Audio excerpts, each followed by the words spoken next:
Hello, I'm Capt. Stanford with Texas Fishing Tips, and this is your weekly fishing report. Starting out at Port Aransas jetties, there's been a lot of minnows running around there, a lot of mullet all up and down the edge of the channels. If you'll get out there right up next to the rocks, throw a cast net, catch you some mullet, throw them back out there on your fishing line, you're catching a lot of bull reds, there's black drum, and there's been schools of up to 200 tarpon.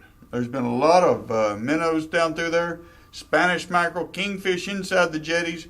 There's even been sailfish within pretty close range of the jetty. Over here in the East Flats, they're still catching some nice trout over in this deeper water. Even out here on the backside of Pelican Island, there's a few wells catching some decent trout.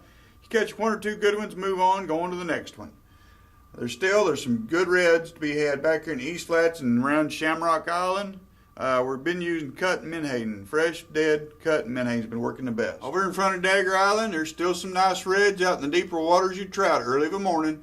Out here between Ransom Island, out here in this big cut, you anchor out here, and there's been some decent trout caught on pickies and croaker. Croaker's getting a little bit big right now, but pickies been working real well. Over here in the Aransas Channel area, these little cuts all down through here, on outgoing tide, there's been some decent trout. There's been some really nice bull reds stacked in there. You just have to get the right one at the right time. They've been hitting them on shrimp, they've been hitting them on mullet, and fresh cut menhaden. Along this intercoastal waterway, all up down through these rocks, all the way down through this way, there's been some schools of black drum.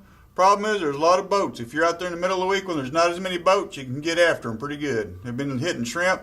They'll hit Berkeley Gulp too. Over around Paul's Mott, there's a few reds, a few trout mixed in there in the potholes.